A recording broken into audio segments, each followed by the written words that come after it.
अभी कितना अच्छा लग रहा था कि दुखों की बाढ़ आ जाए भले, हमारी भक्ति कम नहीं होनी चाहिए।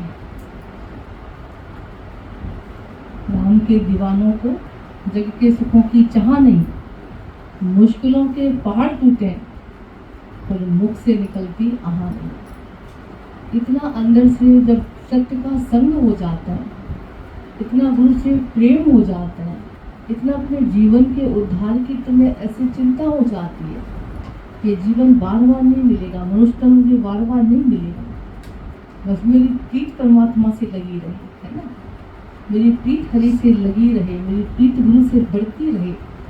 जब अंदर में ये भाव होता है तो हमने देखा एक गुरु का ही प्यार ऐसा होता है, एक गुरु के ही प्यार में इतनी ताकत होती है कि कैसे वो तुम्हारे जीवन के दुख दर्द सब भुला देता है, बशर्ते तुम्हारी अंदर की सच्चाई जरूरी है। अंदर में खाली एक ही भगवान है, एक ही भगवत भाव है, एक ही निष्ठा है, आप निष्ठा है, तो कोई दुख दर्द तुम्हें असर नहीं कर सकता। शास्त्र भरे पड़े भक्तों के आदर्शों से, भक्ति उनकी कितनी गजब की महिमा भक्ति की, कैसे कैसे कष्ट आए, कैसे कैसे दुख संकट, हिले नहीं, डिगे नहीं, विश्वास नहीं अपना कम किया परमात्मा पर। भगवान कितना अच्छा बोल रहे थे कि सोचो पैर भी कट गए पूरा, कितनी बड़ी बात है, फिर भी शिकायत नहीं। लोग तो अभी दुनिया वालों की बात है, पूजा पाठ तो करेंगे बड़ी घंटों घंटों, पर शब्द सुनो जरा उनके। अब जैसे चला ना कि गुरु है तो रक्षा नहीं कर सकते, भगवान है तो ऐसे क्यों हो गया। जबकि अवतारों के जीवन से देखो, जितने कष्ट राम ने सहे ना, जितने कष्ट हमारे कृष्ण भगवान ने सहे, जितने कष्ट हमारे गुरुओं ने अवतारों ने सहे, महापुरुषों ने सहे, उनके तो बूंद बराबर भी हमारे जीवन में नहीं है। भगवान कृष्ण के जीवन से देखो तो कितने कष्ट उनके जीवन में। इधर जेल में जन्म हो रहा है, और जेल में जन्म मतलब महल माड़ियां नहीं है उनके लिए, उसमें कोई खुशी के लाड़े नहीं बजे उनके लिए। कैसे कैसे मौत खड़ी है उनके लिए ऊपर, जन्म के साथ ही उनकी मौत खड़ी है,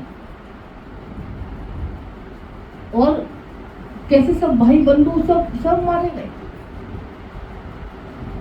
माँ बाप जिनके जंजीरों में जकड़े पड़े। अगर कल्पना करो तो कितना भयंकर कष्ट है ये, कितना भयंकर दुख, बड़ा दुख है ये। पर मन इतना निकम्मा है, वो क्या कह देता, अरे ये तो अवतार है ना, इन तो भगवान थे ना, इनको क्या लगेगा।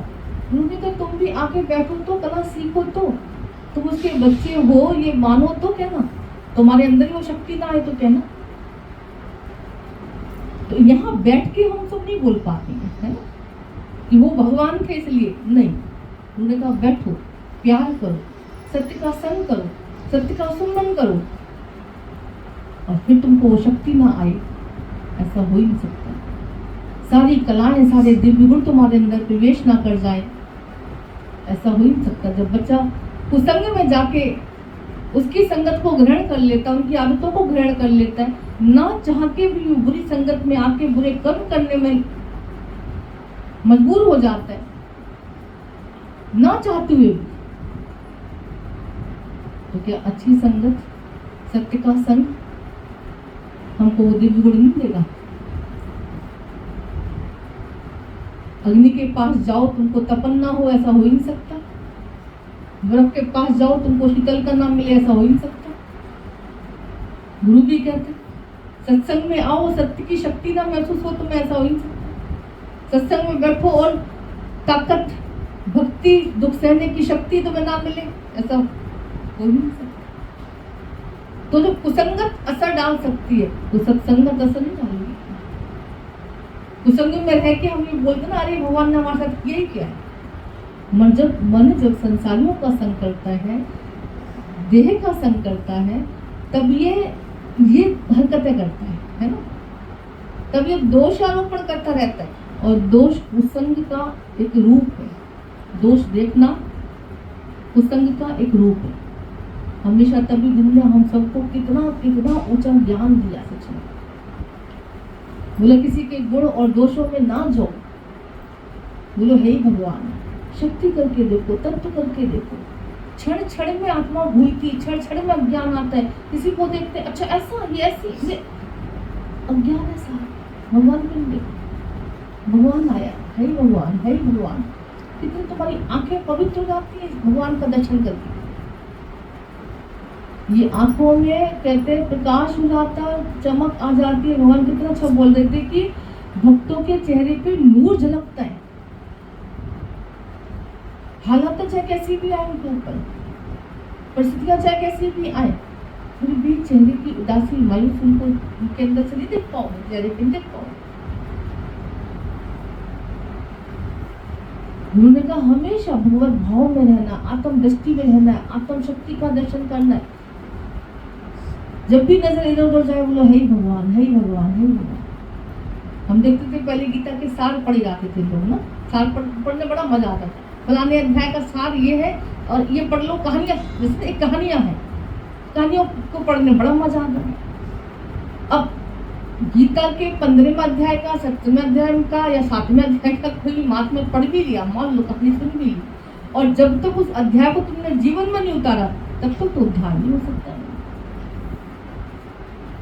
बड़ा मजा आता था हमको सार सुनने। जैसे चलता था, एक राजा था, उसका सेनापति, और सेनापति जैसे होता ना कि चलो भाई बहुत राजा से कहते हैं होशियार ठहराता था, इतना ज्ञानवान विद्वान, शस्त्र शास्त्र का जैसे निपुण।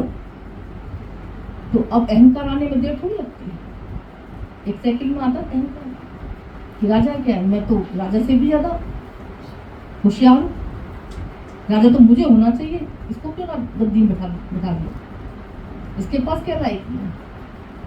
होशियारी अहंकार नाला ऐसा हो ही नहीं सकता। ये तो शुक्र है गुरु के पास आके होशियारी का अहंकार हमारा नीचे आता है कि भैया हम कुछ नहीं, भगवान एक सेकंड में सब खत्म हो जाता है खेल।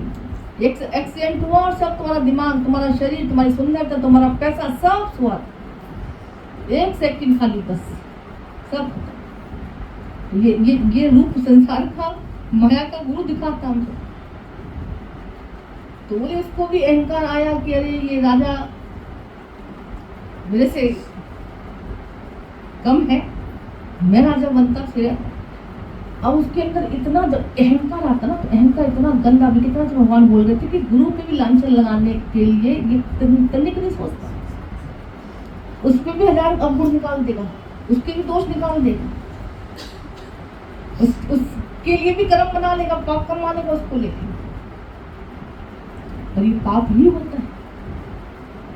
तो उसके अंदर अहंकार आते आते इतना पाप होना शुरू हो गया उससे।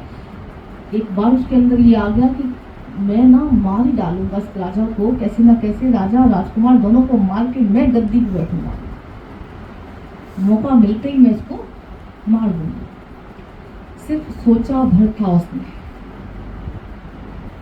और राजा बहुत भक्ति भावना वाला, संतों की पूजा पाठ करने वाला, सेवा करने वाला। देखो हमेशा याद रखना, हर कहीं तुमने सुना होगा, और ये बिल्कुल सच्ची बात है कि कहीं ना कहीं सत्संग में बैठना, साधु संतों का, गुरुओं का सम्मान करना, ये सेवा बेकार नहीं जाती है, रक्षा करती है, तुम्हारे सूल जैसे पहाड़ जैसे पापों को राई बना देती है, सूल जैसे कष्टों को बोले फूल बना देती है। जैसे कि ऐसे चुप के रह जाएगी तुमको, जहाँ त्रिशूल घूमना होगा ना वहाँ कील लगा के भगवान तुम्हारे कर्म धर्म काट देगा। चला ना कितना बढ़िया लगा था कि उसने कहा कि डॉक्टर कह रहा कोई शक्ति थी तुम्हारी जो बच गए तुम। भगवान के भजन में, सुमिरन में, गुरु के संग में, सत्य के संग में बड़ी पावर है भाई। पता नहीं कितना मिलना होता है, कितने पर टल जाता है। तो अब जैसे उसने सोचा था ऐसा, देखो भक्तों के लिए कोई भी गलत कुछ सोचता है ना, तभी हम सबको बोलते हैं, निराकार छोड़ता नहीं उसको। जैसे कबीर की बात हमको अच्छी लगती है, कबीर बेचारे अपने आप भजन सुमन करते रहते थे। अब किसी का क्या बिगाड़ रहा भक्त, क्या बिगाड़ रहा भक्त? पर ईर्ष्या लोगों के अंदर, नाम क्यों हो रहा है, इनको सम्मान क्यों मिल रहा है, इनको पूजा क्यों जा रहा है, बड़ी वाहवाही हो रही कबीर की। अब कबीर की कुटिया वो थी, वो वैश्या के कोठे के सामने। उनको क्या पता कैसे क्या कौन है क्या, संतों को नहीं पता होता अपने मेरे इर्द गिर्द क्या चल रहा है, अपने ध्यान मगन में रहते। तभी सबको बोलते कि कहाँ कहाँ खबरी लाल ना बनना, अपने सुमरन भजन में रहना। भगवान रक्षा करेगा तुम्हारी, भगवान पालना करेगा तुम्हारी। ईश्वर ईश्वर देखो, भगवान भगवान सुन लो, सारे काम तुम्हारे बढ़िया हो जाएंगे। कबीर जी अपने भगवान की भक्ति में रहते थे, अपने सुमरन में रहते थे। अब जो भी उनके पास आता, देखो जब कुसंग तुम्हारे ऊपर असर डाल सकता है तो सत्संग असर नहीं डालेगा। यहाँ एक का जीवन जैसे चीख चीख के बोलता है ना कि क्या नहीं मिला मुझे सत्संग से, या सत्संग ना मिलता तो मेरा क्या हाल होता है ना। कितनी गजब की महिमा, या दुख सहने की ताकत कैसे गुरु हम सबको देते। तो कबीर के पास जो भी सत्संग में आते तो अब उनका दिल ना करता वैश्या के पास जाने का, इधर उधर गंद करने का। तो वैश्या को लगा कि मेरा तो धंधा मुंडा चल रहा, तो बजे कबीर इसकी वजह से मेरे पास लोग आ नहीं रहे, इसको मारा जाए। तो वैश्या ने अपने यारों से मिलकर बोले उसकी झोपड़ी में, कबीर की झोपड़ी में आग लगवाई। और कबीर की झोपड़ी में वैश्या ने आग लगवाई। कबीर जी अपने भजन सुनने का, कबीर जी को कोई मतलब, जले मरे जो भी हो कोई बात नहीं, ठीक है। निकले सारे बाहर बैठ गए आके, जिसकी जले वो पछताए। भगवान को ठीक है ऐसी मंजूर था। अभी ना भक्त रजा में राजी रहता है, ईश्वर की रजा में राजी रहना जैसी भक्ति दूसरी नहीं है। और ये भक्ति बहुत कठिन है, जो गुरु के संग से ही हम धीरे धीरे धीरे धीरे सीख पाते मीन्स जैसे आज कोई भी दुख तकलीफ आ रही, भगवान को शिकायत नहीं कर सकते है ना, कोई बात नहीं प्रभु पता नहीं कितनी आनी थी, तुम्हें इतने की टाल दी। ये भक्ति का एक गुण है, ये भक्ति के लक्षण है। जैसे भक्त शिकायत नहीं करता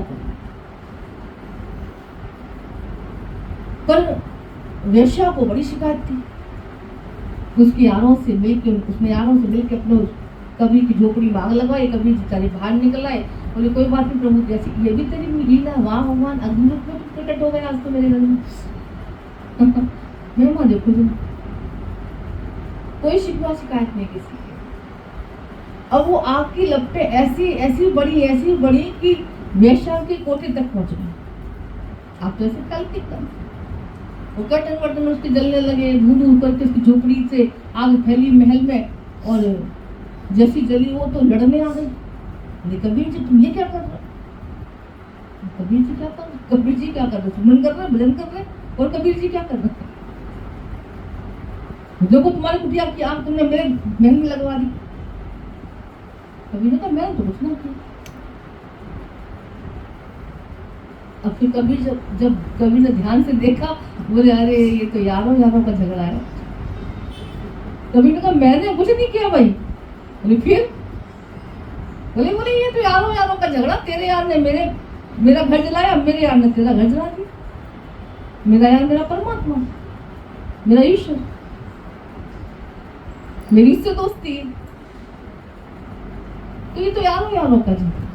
तो दुनिया में लोग भक्तों के ऊपर जैसे लांछन लगाना, निंदा करना, कुछ भी करते रहते। जमाना तो भक्तों पे हंसी करता आया, बिना मोल भक्तों पे झगड़ा लगाया। जमाने ने सोची महिमा घटेगी, मगर ना उसकी तरी है। जब कुछ अंदर में कुछ मनोकामना पूरी नहीं होती है, जब कुछ अंदर में ईर्ष्या आ जाती है, जब अंदर में कुछ ऐसा गड़बड़ हो जाता है, दोष दृष्टि बन जाती, ना जाने कितने लांछन लग जाते हैं, कितनी बातें हो जाती है। तो प्रेमी थोड़ी ऐसे कुछ करेगा, एक ईर्ष्या करने वाला ही कर पाएगा ये काम। तो उसको सेनापति को ईर्ष्या हुई, उसने राजा के लिए सिर्फ सोचा भर था कि इनको मार मूल के मैं राजा बन जाऊं, गद्दी दे दूंगा।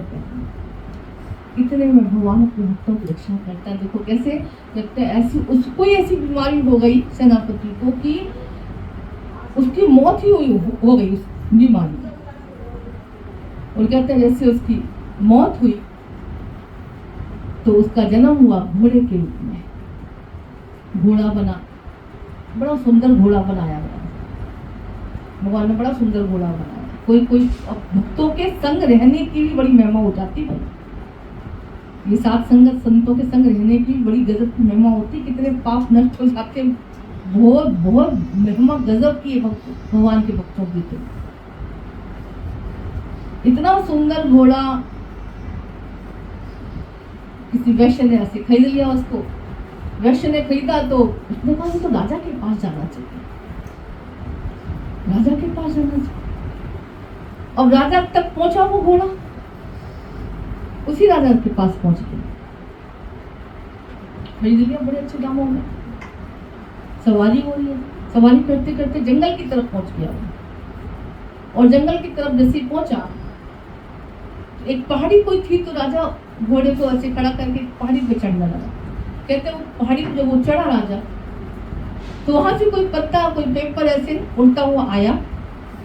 राजा को लगा कहीं किसी का संदेश तो नहीं है, उठा लेता हूँ, देख लेता हूँ मेरे पास तक कैसे पहुंचा है। देखा तो उसमें लिखा हुआ था गीता का 15वां अध्याय। कभी कभी लोग ऐसे ना लिख के ऐसे छोड़ देते हैं, उड़ा देते हैं, कुछ कुछ कहीं रख देते हैं, जो भी खेल रहा होगा है। तो वो पेपर राजा के पास आया, राजा ने जैसे ही पढ़ा, पढ़ते ही पूरा घोड़ा मुक्त हो गया, घोड़े का शरीर शांत हो गया। अब ये साल पढ़ते थे गीता के, बड़े मजे आते थे कहानियों की तरह से। ठीक है भाई, घोड़े का शरीर शांत हुआ। अब राजा को बड़ी हैरानी हुई, मुझे अच्छा खासा था, अचानक इसको क्या हुआ।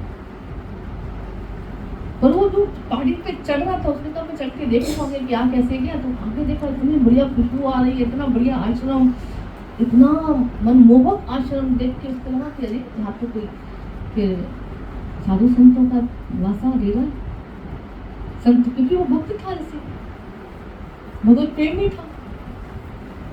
कहते दर्शन तो करने बन के गया, दर्शन किए गुरु के, बताया सारा हालचाल कि मैंने ऐसे ऐसे पढ़ा, मेरा घोड़ा ऐसे चल बसा। महाराज जी क्या भजन, ऐसे अंदर में क्वेश्चन आ रहा मेरे कुछ। तो महाराज गुरु ने ऐसे कहते हैं कि आंख ध्यान लगाई, आंख बंद करके, तो सारा सब सीन ऐसे। अब गुरुओं के पास बड़ी भैया पिक्चर रील पहली बनी पड़ी होती उनके पास, एक सूक्ष्म दृष्टि उनके अंदर, इतनी दिव्य दृष्टि होती है। बटन ऑन किया, जैसे तुम टीवी ऑन करते ना, सब निकल आता है। मोबाइल ऑन किया, सारी वीडियो तुमको आ जाती है। ये वीडियो तो ये आजकल अब बनी है, ये फोन वगैरह तो अब बने। हमारे ऋषि मुनि संतों के पास तो ये फोन कब से थे। सोचो कि जैसे उन्होंने ध्यान का बटन ऑन किया, सारी पिक्चर उनके, सारी वीडियो उनकी आंखों में आ गई,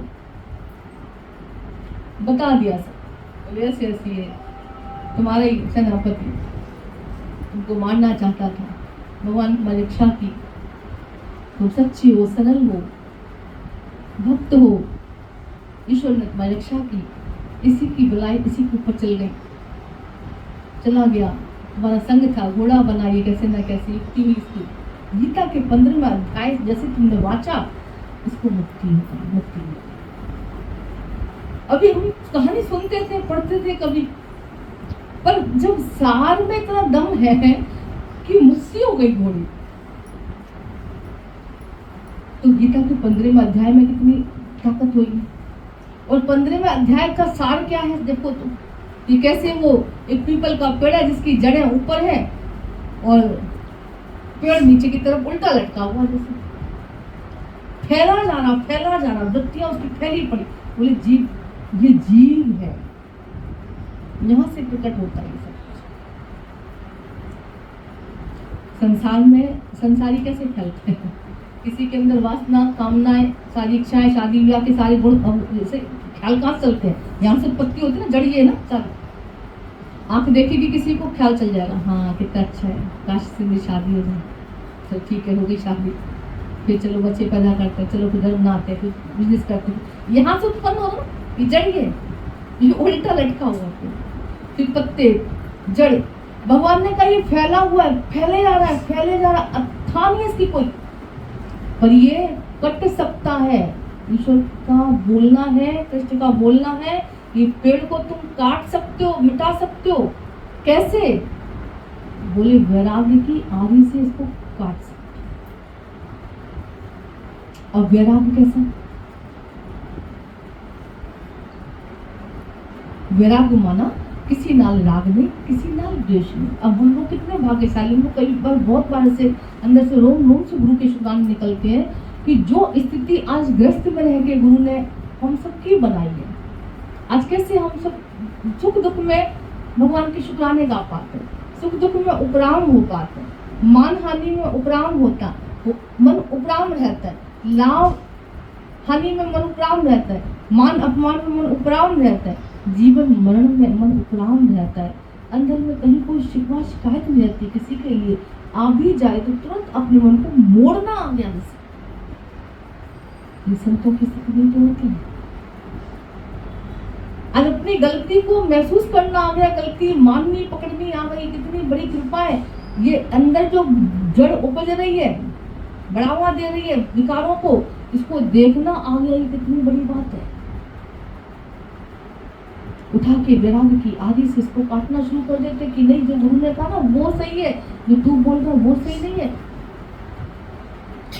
तुमको ये नहीं देखना, ये कुछ नहीं सोचना है, विकारों को बढ़ाना नहीं है, विकारों को घटाने तुम संसार में आयो, विषयों को बढ़ाना नहीं है, विषयों को घटाने के संसार में आयो।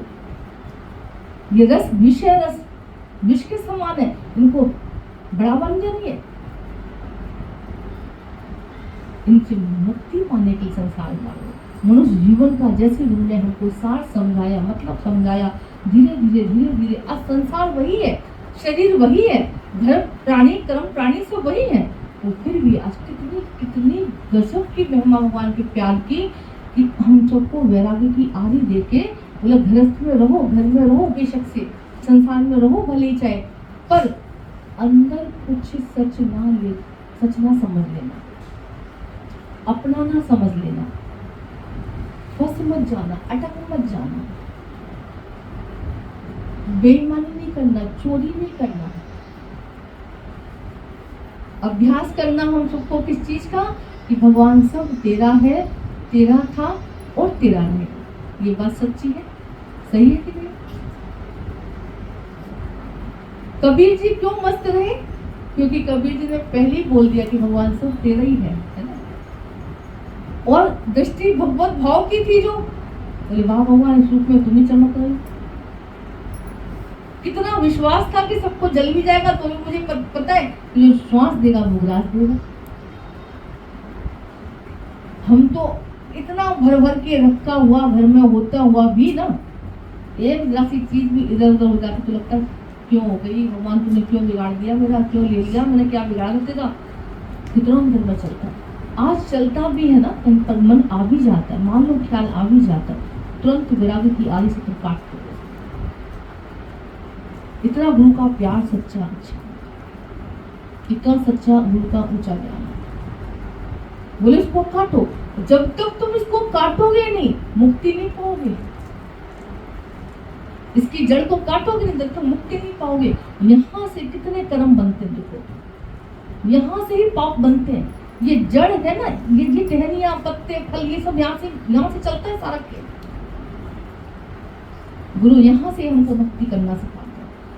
ध्यान जा रहा, कहाँ जा रहे हैं, क्या देखा, ध्यान दिया इस बात का, क्या सुना, ध्यान दिया इस बात का। अभी कितना अच्छा लग रहा था कि जा भी रहते गाड़ी में, ऐसा नहीं कि नहीं जाते, सत्संग ही जा रहे हैं, कहीं भी जा रहे हैं, फिर भी रास्ते में क्या बातें करते जा रहे हैं। अभी ये जैसे ये गुरु का वचन, ये बात, ये इंसिडेंट हमको कितना कुछ सिखा रही है, देखी जाए तो, कि रास्ते में चलते चलते भरोसा नहीं करना, संसार कुछ भी हो सकता है शरीर के साथ। उससे पहले दृष्टि कहाँ है तुम्हारी, ध्यान कहाँ है तुम्हारा, ईश्वर में ध्यान है, भगवान में ध्यान है, भजन भाव में ध्यान है तुम्हारा। इसलिए क्यों मना करते सत्संग से, मौन में जाओ, मौन में हो, क्यों क्या थक जाते। यहाँ जैसी सार समाज दुनिया में हमको नहीं लगती कहीं होती, सब फ्री होकर घूमते, फिर भगवान को दोष लगाते, ऐसे क्यों हो गया, ऐसे क्यों हो गया। गुरु ने कहा नहीं, हर घड़ी हर समय 24 घंटे अंदर से एक बार आवाज जरूर आनी चाहिए, भगवान सब तेरा था, तेरा है, तेरा है। हम तो तेरी कृपा में पल रहे हैं बस, हम तो तेरी गोद में पल रहे हैं बस। रोज अंदर में से वैराग्य माना कुछ भी मेरा अपना नहीं है, और ये सच्ची बात है। मानो चाहे ना मानो, प्यार से मानो चाहे डांट खा के मानो, चाहे प्रकृति के अतारे खा के मानो, मानना तुमको यही मानना पड़ेगा ही पड़ेगा कि सब कुछ भगवान का ही है, सब कुछ भगवान ही है। चाहे बोलो भगवान का ही है, चाहे बोलो भगवान ही, दोनों बातें। दोनों बातों में तुम्हारा बहुत उद्धार समाया पड़ा है, मुक्ति समाई पड़ी है। गुरु ने कहा हमेशा, आज गीता खाली गुरु ने महत्व नहीं सुनाई, कहानियां नहीं सुनाई, हम सबके जीवन में गीता का गीत, आत्मा का गीत गाना सिखाया हम सबको। कितनी बड़ी बात है। लोग घरों में कितने कितने आज हम जीवन को, एक एक के जीवन को देख रहे हैं, कितने कितने कष्ट आ रहे हैं, कितनी कितनी हालातें आ रही हैं, कितनी कितनी बातें आ रही हैं, फिर भी चेहरे की मुस्कुराहट आती है। कितनी बड़ी कृपा, कितनी बड़ी कृपा कि चाहे घुटने ऑपरेशन हो रहा है, चाहे पेट का ऑपरेशन हो रहा है, चाहे कुछ भी कटपट रहा है, चाहे कोई मिल रहा है, चाहे कोई बिछड़ रहा है, फिर चेहरे की मुस्कुराहट वही है। क्यों? क्योंकि अब हमने ईमानदारी सीख ली गुरु से, है ना। हमने भक्ति सीख ली गुरु से, हमने शक्ति ले ली, सत्य का संग करके हमने शक्ति ले ली। संसार में जीना कैसे, रहना कैसे, खुश होके चलना कैसे है, ये धीरे धीरे धीरे धीरे रोज रोज सुन सुन के, रोज रोज सुन सुन के हमारे अंदर ये शक्तियां जाग जाती हैं। एक गुरु के प्रेम में हमने देखा इतनी शक्तियां जाती। पूरे संसार का प्यार तुम्हें मिला होगा, किसी के प्रेम में शक्ति नहीं आई भाई, कड़वा सच है पर सच है। पूरी दुनिया ने तुम्हें प्यार किया होगा, बचपन में बच्चे को सब गोदी में लिए घूमते हैं, कितनों के प्यार में तुम पले, कितनों का प्यार मिला, जवानी में भी सब पीछे पीछे घूम रहे होंगे तुम्हारे, बचपन में सब गोदी में लिए घूम रहे होंगे, और फिर भी इतनों के प्यार होने पर भी, मिलने पर भी कभी भी वो शक्ति तुम्हारे अंदर नहीं आई कि तुम अपमान को पचा पाओ, तुम किसी दुख को सहन कर पाओ, तुम किसी की बातों को बर्दाश्त कर पाओ, तुम संसार को उतार चढ़ाव को सहन कर पाओ। नहीं अंदर में टॉलरेंस पावर किसी का। एक अकेले गुरु के प्यार में एक थोड़ा सा समय हम सत्संग में खाली देते हैं, ये खाली बातें, जिस लोगों को लगता है ये शास्त्रों की बात, ये क्या बातें हो रही है, यहाँ बातों बातों में ही बात बन रही है, बातों बातों में ही शक्ति मिल रही है। डॉक्टर हैरान है कि तुम इतनी तकलीफ में चल कैसे पा रहे, डॉक्टर हैरान होते कि तुम इतने दर्द में हंस कैसे पा रहे, कितनी बड़ी गजब की महिमा है। एक गुरु के प्रेम की महिमा खानी, एक सत्य के संग की महिमा है। गुरु को वही सत्य का संग कराते, प्रभु के सुमरन दुख ना संतापे। दुख लग रहा है तो सुमरन सच्चा नहीं हो रहा है, दुख भास रहा है तो सुमरन में कहीं कमी आ रही है, दुख असर कर रहा है तो कहीं ना कहीं कुछ गड़बड़ चल रहा है, कुछ चोर बन के बैठे हो, कुछ ईमानदारी भूलते जा रहे हो, तन मन धन सब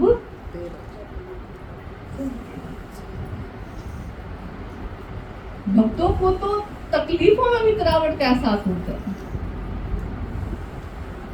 हम तो देखते थे सुमित्रा जी को, कीटू भैया को नाम आ जाता जुबान पे, अमर हो जाते ऐसे भक्त जैसे, कैसे इतनी भयंकर पीड़ा जहाँ लोग चीखने मारते, उछालने मारते, एक बार उनके चेहरे से, आंखों से भी हमने लाचारी देखी कि मुझे ठीक कर दो, मेरे को बहुत दर्द हो रहा है, कब तक ठीक होऊंगा, कब तक ऐसे करूँ, तो भी एक बार लाचारी नहीं देखी। कैसे हो? जब भी पूछा कैसे हो, बहुत बढ़िया, कैसे हो, बहुत बढ़िया, हमेशा खुश होके। जब भी सत्संगी मिलते, जब भी मिलते, जब भी भजन होता, ऐसे नाचते थे उठ के, हाथ नहीं उठ पा रहे, सोचो कितनी पीड़ा हुई शरीर में, हाथ उठा के ताली नहीं बजा पा रहे, पर फिर भी हाथ उठ रहे, ऐसे लगा से नाच रहे अंदर से। इतने कष्ट में अगर कोई भूल पाया, अगर कोई नाचने का किसी ने मन बना पाया, अरे बाप रे, क्या गजब की भक्ति रही होगी अंदर, क्या गजब की असंगता रही होगी, कितना देर से असंग गुरु बोलते हैं हमेशा, असंग होके चलो, असंग होके चलो, संसार से असंग होके चलो, शरीर से असंग होके चलो, सत्य संग खाली करना है बाकी सबसे असंग होके चलो। तो समझदार व्यक्ति काम करना शुरू कर देता है समय रहते रहते, शरीर छोड़े उससे पहले वो शरीर को छोड़ देता है। सुमित्रा जी के लिए आती थी, उन्हें चीटियां, उनके गाँव में चीटियां चलती थी, सोचो जरा, अब निकालते निकालते टाइम तो लग ही जाता ना, चीटियां कभी लग जाती थी, तो कहती चीटियां काटती थी तो मुस्कुराती जाती थी, बताओ जख्म में चीटियां चल रही है और ऐसी मुस्कुराहट, कभी उफ नहीं चेहरे पे, कभी शब्दों पे उफ नहीं। कैसे हो? बहुत बढ़िया। बच्चों के चेहरे पे भी कभी आता है ना मम्मी को कष्ट, क्या क्या ऐसे क्यों करते, ऐसे क्यों करते?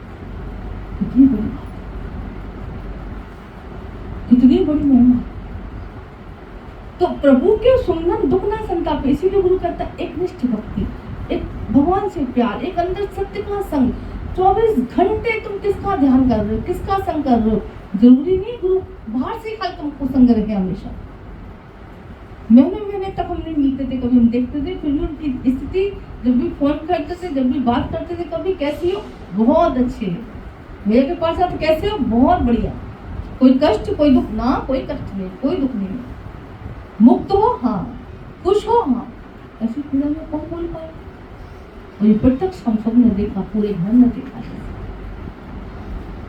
तो यहाँ गुरु सुमरन ऐसा कराता, वो ये नहीं कहता कि भगवान से दुखों को भुलाने की, हटाने की प्रार्थना करो, नहीं, दुख सहने की शक्ति मांगो।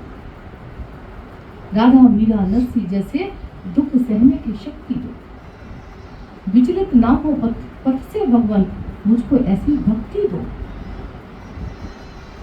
और ऐसे भक्तों का आदर्श इसलिए लिया जाता है कि जब वो इतने कष्ट में, उनको कष्ट नहीं लगा, तो उनको अगर कष्ट लग रहा है, क्यों लग रहा है, और असंग हो जाए शरीर से, और अंदर में उसका पाए।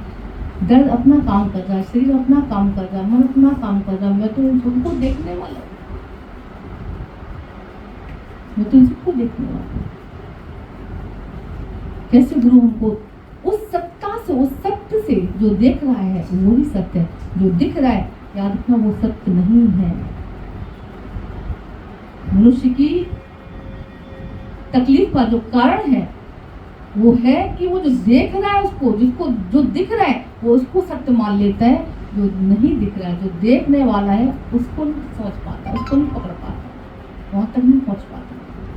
दुनिया का जो भी दिख रहा है सब मिथ्या है, असत्य है।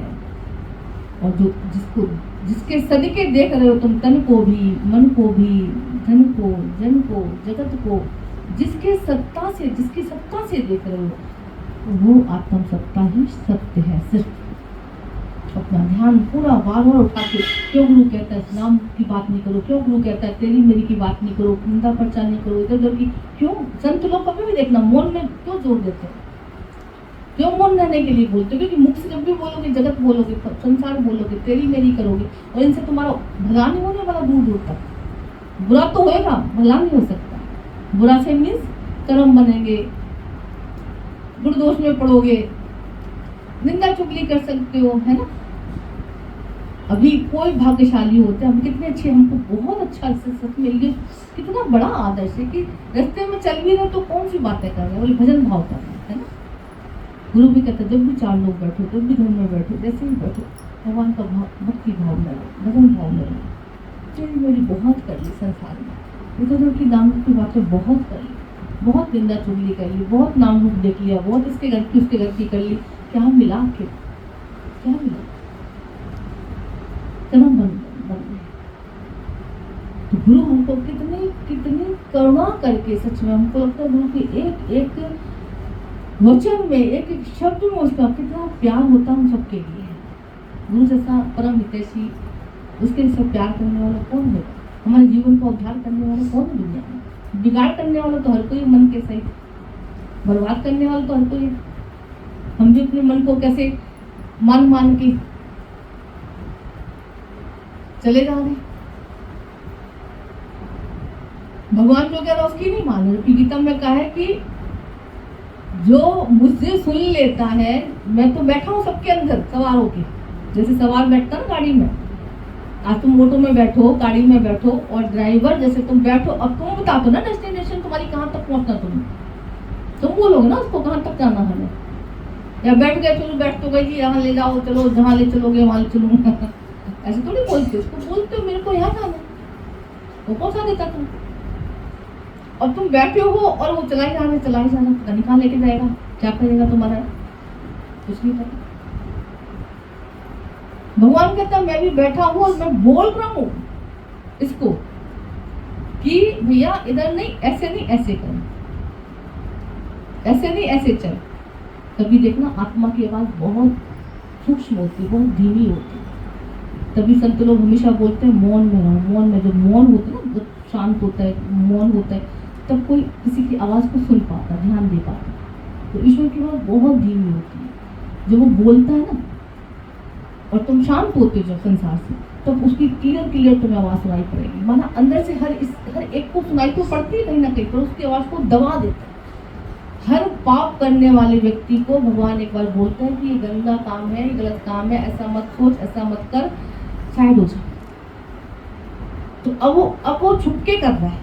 छुपके करने का मतलब है कि उसने ईश्वर की आवाज़ को दबा दिया, उसने ईश्वर की आवाज़ को पीछे कर दिया कि चल बोलता रहे, मुझे जो करना है मैं तो करूँगा।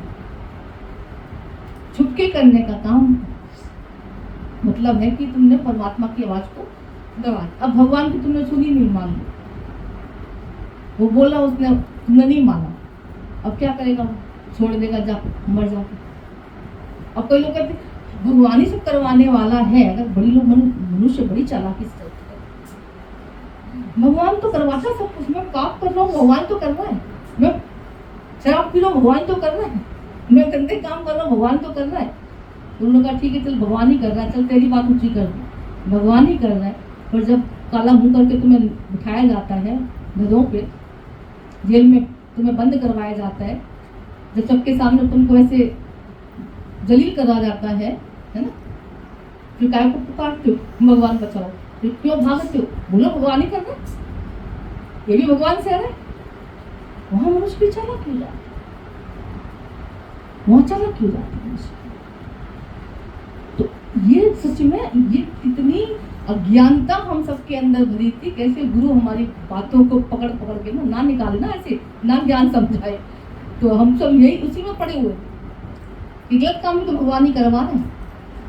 उन्होंने कहा ठीक है, भगवान भी डंडे भगवान ही खा रहे, तुम क्यों रो रहे थे, तुम क्या चीख रहे हो? जेल में भगवान ही जा रहा है, तुम क्या चीख रहे हो?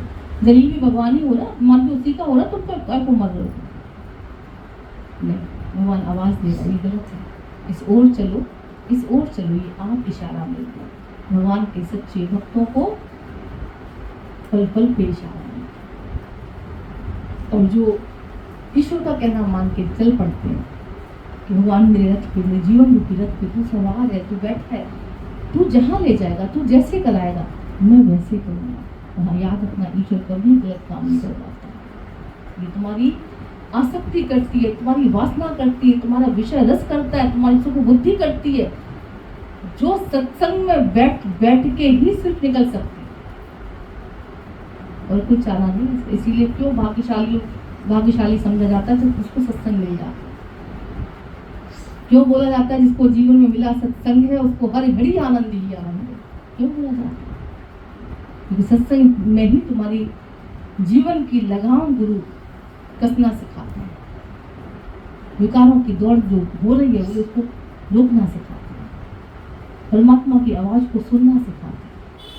गुरुओं के वचन पे जो हम चलने लग जाते हैं तो वही जीवन देखो हमारा कहाँ से कहाँ पहुँच जाता है। और जब कुसंगति में पड़ जाते हैं तो जीवन देखो कितना नरक बन जाता है। यहाँ सत्संग में बैठ के सत्य का संग करके जीवन में से आनंदित हो जाता है, खुशी, हल्कापन, बेफिक्री, मस्ती, भक्ति, तृप्ति, मुक्ति, सारी जैसे सौगातें मिल जाती हैं। और जब कुसंग में जाता है, संसार में जाता है, तो दिखता है बेशक से ये मिल रहा है, ये मिल रहा है, ये सुख मिल रहा है, ये सुख मिल रहा है, खोखला है सब। एक हवा का झोंका आया, चलो खत्म। एक जरा सा दुख का कोई सीन आया, सारा सब खत्म। क्षणिक है, झूठा है, इन आंखों से कुछ भी जो दिख रहा है वो सब मिथ्या है। उन्होंने कहा इसको जो देखने वाला है वो सत्य है। उस सत्य पर खाली नजर रखना, टिकाना, उस सत्य का संग करके चलना, उस सत्य को ही सुनना, सत्य में ही रमण करना, सत्य को ही देखना, सत्य को ही बोलना। ऐसा अपना जीवन अगर निकलना शुरू हो जाए, चलना शुरू हो जाए, ऐसा जीवन हम सबका बन जाए, कितना अच्छा हो जाए। एक बूंद भी अगर गुरु के ज्ञान की हमारे वचन के अंदर पहुंचती, गुरु के वचन के जीवन में अंदर हम उतार लेते हैं, कितना खुद से अच्छा लगता है। आज देखो जितने भी सत्संग में बैठे हैं, कहीं सत्संग में आने के बाद ना क्रोध भी कम हो गया, बुरा देखना कम हो गया, निंदा चुगली कम हो गई, है ना, मुझे ही मिले, मेरा ये कहना कम हो गया, बहुत बहुत चीजें बुराइयां तुम्हारी अंदर से निकलती, तुम खुद देख रहे हो। ये बहुत रोना रोते थे, बहुत कम हो गया, बहुत तकलीफें अंदर में सहते थे, बहुत कम हो गई, है ना? कितनी बड़ी कृपा है। और अच्छा चलो, जो ये सब निकल रहा है, थोड़ा थोड़ा धीरे धीरे कम हो रहा है, तुम्हें खुशी मिल रही है या गम हो रहा है? खुशी मिल रही। अब इस खुशी को लेने के लिए तुम्हें कोई खर्चा नहीं करना पड़ा। कोई पैसा खर्च किया? तुम्हारा क्रोध कम हुआ, तुम्हें खुशी मिली, कोई पैसा खर्च हुआ?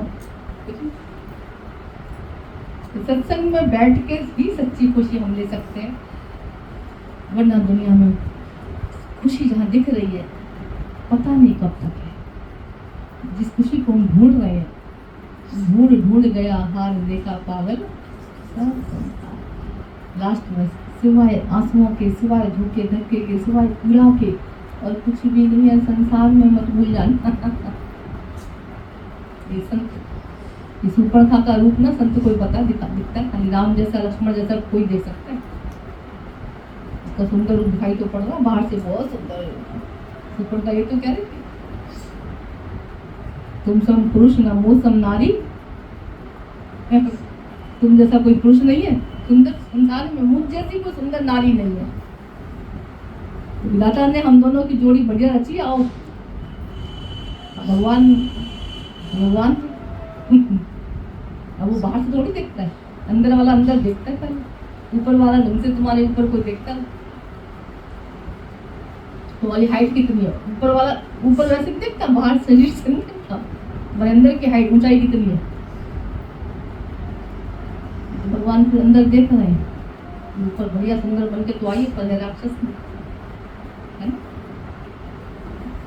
संसार का रूप भी ऐसा ही है। जब तक तुम चलते बढ़िया बढ़िया कहते रहते बहुत अच्छा, बहुत सुख मिल रहा है, जहाँ तुमने थोड़ा सा उसको नोक किया और उसने दिखाया अपना रूप, तुमने कहा खाए उससे पहले राम की शरण में आ जाओ, सत्य की शरण में आ जाओ, लक्ष्मण बन जाओ, लक्ष्य को हासिल कर लो, सत्य को हासिल कर लो। दुनिया तुम्हारी माया, तुम्हारा कुछ भी बिगाड़ नहीं सकती है, तुम्हारा कुछ नहीं जला सकती, कोई नुकसान नहीं सकता। कभी की झोपड़ी जल भी गई, फिर वापस सब कुछ मिल गया, क्या गिरा? कभी तो रोते देखा किसने कि हाय झोपड़ी जल गई? कहीं कहीं आया इतिहास में? कहीं शास्त्र में?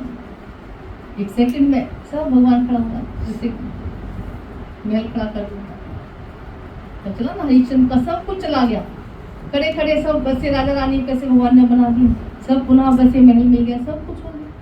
तो भक्तों को ये दिखाई लोगों को दिखाई पड़ता कि हाँ ये ऐसा कुछ नहीं, ईश्वर परीक्षा लेके सब पास करता है। हमेशा सत्य का संग करना, सुमन करना, पुरुषोत्तम मास चल रहे, पुरुषों में जो उत्तम है, सबसे उत्तम संसार में परमात्मा, उसको पकड़ के चलना, उसको भी उत्तम समझना, कहने का मतलब वही ऊंचे से ऊंचा, अच्छे से अच्छा ईश्वर था, है और हमेशा रहेगा। ये बहुत अच्छा होता है ना, बहुत अच्छा संसार में लगता है तो उसको पाने की कोशिश करते हो, और सबसे अच्छे में अच्छा है ईश्वर, उनका प्यार वचन।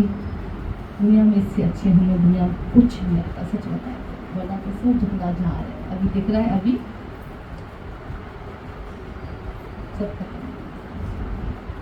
परमात्मा को लेके पकड़ के